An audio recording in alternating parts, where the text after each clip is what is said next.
Good morning, friends.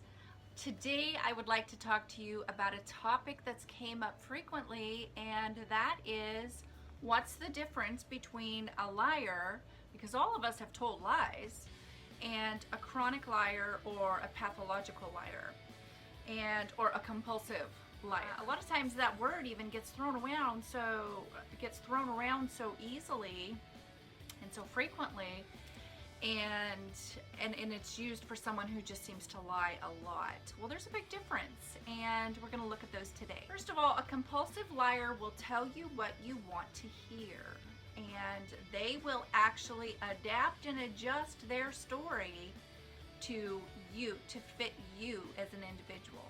And a lot of times in those type of situations, you can go back and talk to someone else who's talked to this person and heard the same story, but when you actually compare stories, they're altered just a bit, and that's because a liar in general, no matter what type they are, there's a purpose for it. They've actually studied you and watched to see where your weaknesses are, and they will tap into those weaknesses to accommodate you, basically. So a compulsive liar will often be more focused on what you want to hear. A pathological liar, basically they're going to have a pretty good history, if not a lifelong history, of chronic lying. There may not be an apparent motive or some sort of external benefit that you can discern or make sense of. So that's how you're going to know a pathological liar. It's not directed at you. It's not focused on you hearing what you want. And you may oftentimes even see those intermingled within the same person. Sometimes they may tell you what you want to hear, and other times they may be lying about something, and the whole time you're questioning, what's the purpose of this? With a pathological liar, number one, even if the lie is found out, or there's a way for the lie to be found out, or for the possibility of them being labeled as a liar or confronted as a liar, has no effect on lies continuing to be told. Matter of fact, a pathological liar will stick to that lie, and even with cold, hard facts, like you may have videotape or a letter or something right in front of you for them to witness, and they will still stick to the lie. Even with the facts right in front of them proving them to be a liar, they will stick with it. And another thing is they are not detoured by consequences or whether you ever trust them again or not.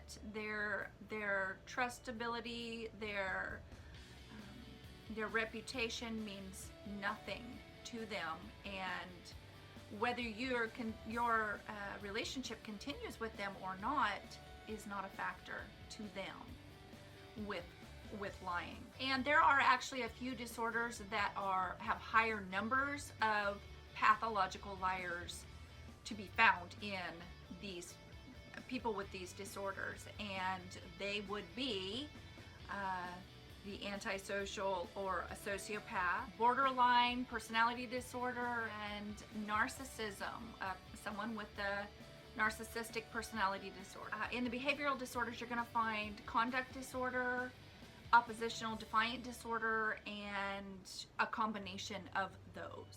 ADHD is often found in in the behavioral disorders that are high in lying as well. So some of the things that you're going to see in a person who seems to be lying a lot, or is maybe a pathological liar, maybe you're suspicious of that, the personality traits you're going to see in that person are narcissist, selfish, they often have an abusive attitude,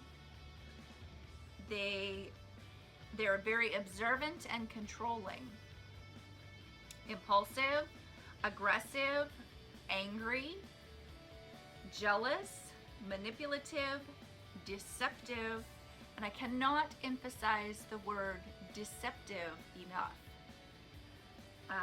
Socially awkward, people with low self-esteem, and are very temperamental. And this is not limited to this list. And these are things that I have found on Psych Central if you want to look that up yourself. So 6 things to keep in mind when you are dealing with someone who's lying all the time. A pathological liar, there are 6 things that you need to be keeping in the back of your mind at all times. Number 1 is they study you. They are watching and learning you because they need to know how to manipulate you, and they need to know where your weaknesses are, what you're going to fall for, what you're going to believe, and what you're not. And oftentimes they are going to even study your social preferences, whether you be Democrat, Republican, liberal, or anything in between. They want to know. They want to know what your religious beliefs are. They want to know how you feel about anything, any controversial subject. They want to know. They want to study you and see where your strengths are and where your weaknesses are and where you are emotionally triggered. And the purpose of this is literally just to hone in on that and take advantage of that. They want to make you feel either connected in some way to them. You have a better chance of fooling someone if you think they're your friend and you think they're like you. And I've talked about this before. We project our own thoughts, feelings, ideas onto other people, and that especially goes for when we feel like someone is really in tune with us. They're on the same page as us. We do that even more so. Well, they're like me in all these other areas. They must be like me in this area as well. They have no moral conscience to how it might make you feel or how it might affect your relationship with them if they lie to you and you find out. The reason that they're so believable and we do fall for it oftentimes is because they're not showing normal emotions. We pick up on things subconsciously, and I'm sure you've heard of micro expressions. We pick up on these things subconsciously, and we may not be aware of it, and we may even fight it. You get a gut feeling about something. If you're getting a gut feeling about something, you need to be paying attention to that, not your emotional connection that you're thinking you're feeling. Pay attention when they're telling you something and there's no emotional connection to what they're saying. That should be a huge clue to you something's not right. And if you're thinking something's not right, it's not right. Normal people, when they're asked questions about something, let's say I said I grew up in Cambodia, and you start asking me questions about what it was like, where I lived, what the home life was, you're going to see signs of stress in me wanting to change the subject. Maybe stress on my face or in my voice. If I'm lying, normal people will have signs of stress, and they're waiting. I want this subject changed because I feel uncomfortable. Now that's the difference. Pathological liar is not going to feel that stress. They can answer your questions all day long, and you're not going to pick up on a lot of the normal stresses that someone would be showing when they're lying. And oftentimes we're looking for things like their eye twitched, or they touched their nose, or they looked away, or I can't even remember all the little clues they tell you to look for if someone's lying. You're not necessarily going to see those in a pathological liar because there is no emotional connection with them. that's what you're going to see. That is going to be your clue. There's no emotional connection. As a matter of fact, when they are lying to you, oftentimes they will look you directly in the eye. And it's not even directly in the eye. It's like a piercing into your soul. And what they're actually doing is looking for your reaction. They're looking in you for whether you believe them. Can they go further? They're reading you. They will actually psychologically stimulate you to be interested, even if it's strange behaviors, even if it's not normal. It's interested you. So you're paying more attention. You're asking them questions. You're engaging them more because you've been intrigued. Or they will try to connect with you emotionally, like I had said before, and they know, they don't feel it, but they've observed enough people to know that an emotional connection is where you're going to get what you want.